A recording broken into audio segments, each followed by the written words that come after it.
When you think fast-growing leafy greens and beginner-friendly, you're going to want to think arugula. And in this video, we're going over how to grow, harvest, and monetize this spicy little plant. So if you're new here, welcome. Welcome back. I'm here. I'm a herbalist and permaculture designer living in Asheville, North Carolina on ancestral Cherokee land. And if you are a returning viewer, welcome back. I am so happy to see you. Thank you so much for joining me. Let's dive right in. Why grow arugula? Arugula has got it all from its dark green, almost black leaves packed full of vitamin K and chlorophyll to its toxifying sulfur compounds. Arugula, or rocket as some people call it, supports liver health, supports your immune system, and will be ready for harvest in as little as 30 to 40 days. That's 30 to 40 days from seed to plate. There's not a lot of plants that can say that, and arugula does best in cooler seasons and partial sun. So even in our Zone 6B gardens, it's something we can grow year-round. Plus, it's delicious. Arugula is known for its peppery bite when grown in the garden. You may have actually noticed this already. You may have grown it in the past and kind of had that experience. And as it matures, it becomes bitter. But it's that peppery bite that makes it so desirable in our salads and our pesto sauces. etc. What's more, it's really easy to grow and very rewarding. Just direct seed it into nice shallow rows and keep the soil moist. Then just allow the magic to happen. In fact, let's take a moment and watch the time lapse that I shot of my arugula patch earlier this season. The first video I took was on May 12th. These seeds were started directly in the ground here at the Hidden Herb Apothecary. They sprouted around day 4. We had a little bit of a cold snap after that, which stunted their growth for a day or two. But once the weather warmed back up, watch what happened. From May through June, within about 25 days, it went from these tiny seedlings to basically ready for harvest. Now that's fast. Once your arugula reaches maturity, you'll notice that it starts to bolt or flower.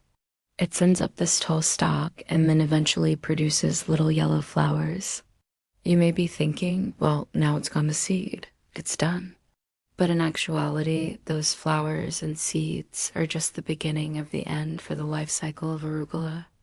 And while the leaves do become more bitter as it gets older, it will continue to produce leaves, although the rate of production will slow down quite a bit. And don't forget, it's totally fine to harvest those outer leaves as needed.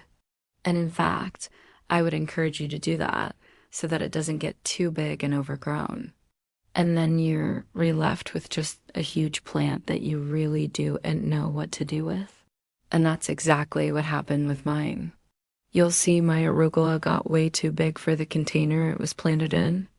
It also got so large that the outside leaves wilted because there wasn't enough room in the pot for all that growth. This is why regular maintenance pruning of those outside leaves encourages bushier growth and plenty of leaves for you to enjoy. Now, if you are container gardening, you'll want to make sure that you have adequate drainage holes in your pots as well. This prevents root rot and keeps your plant healthy. Speaking of container gardening, one of the most fun things about growing arugula in containers is being able to stack them. I like to use vertical planters like this for crops like arugula because they take up less footprint in the garden and allow for more growing area. And they're also just fun and add whimsy.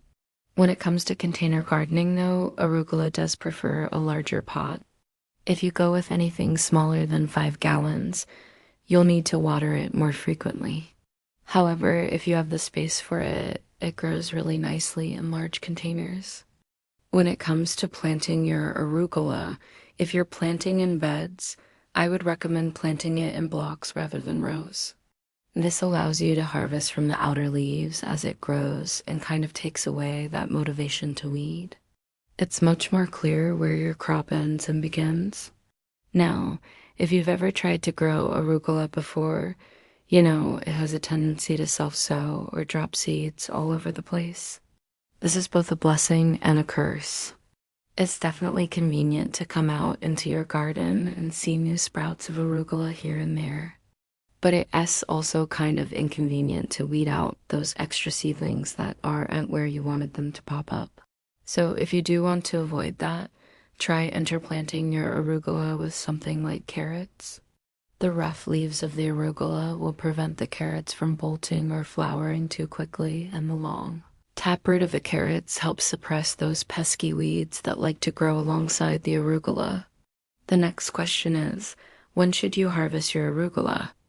Well, as I mentioned, arugula can be snipped as it grows, meaning that you can just snip off the outer leaves as you need them. This works particularly well in larger containers or in the ground. But if you're working with a smaller pot, you're going to want to wait until you have enough leaves to make it worth cutting the entire plant back above the crown. This ensures that you're getting the most yield possible from your plant. Another thing to consider is whether or not you're going to wash and immediately use the leaves or store them for later. Unwashed leaves last longer, which means that you can be a little bit more liberal about when you cut them. They'll last a few days in a breathable bag in the refrigerator. As soon as those leaves get wet though, especially if you've washed them, it's time to eat them. Otherwise, they will spoil quickly. So if you're wondering how to store your arugula, you have a couple of options. My favorite way to store arugula is to simply leave it as is and store it in a breathable bag in the refrigerator. I usually keep it in the fridge with the door closed, not in the crisper drawer. The crisper drawer tends to get a little bit too wet for my liking, and sometimes the humidity can cause mold to start forming on the arugula. Just make sure to check it every day or two to ensure that it is still fresh and crisp. If you are concerned about mold, you can lay the leaves out on a clean towel to dry for an hour or two before storing. But honestly, I find that this isn't often necessary. Okay, let's talk about selling your arugula harvest. You can bundle your arugula along with other microgreens and baby greens to sell at farmers markets or roadside stands. Selling pre-washed salad mixes is another great option, especially since arugula is such a high seller in those types of mixes. And I've even created little detox kits with pre-washed arugula, spinach, kale, cilantro, parsley, recipes for detox teas and tonics, and just information on how to use those herbs and the recipes to cleanse the liver. I included information on the liver's role in detoxification and just ways that you could support your body as natural detoxification processes with these ingredients. These were such a hit at the Asheville Herbal Conference this past April that I knew I had to include this in my offerings here at the apothecary. So these will be available on my website very soon. Lastly, let's talk culinary and medicinal uses. Arugula is delicious raw in salads, pestos, smoothies, etc. Its spicy flavor pairs really nicely with citrus, making it a great addition to a liver cleansing salad or a spring detox smoothie. It can also be added to soups or sandwiches for a little peppery kick. Before we go, let's look at some fun facts about arugula. Did you know that Romans used arugula as an aphrodisiac? While there's no evidence to support this claim, the tradition continues in modern Italian cuisine, where arugula is often paired with cured meats and Parmesan cheese.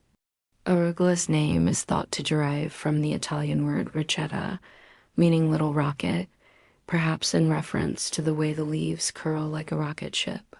And if you haven't already subscribed, please do. Also, if you enjoyed this video, please give us a like. Your support means the world to me and helps us to continue to make content like this. Thank you so much for joining me, and I'll see you next time.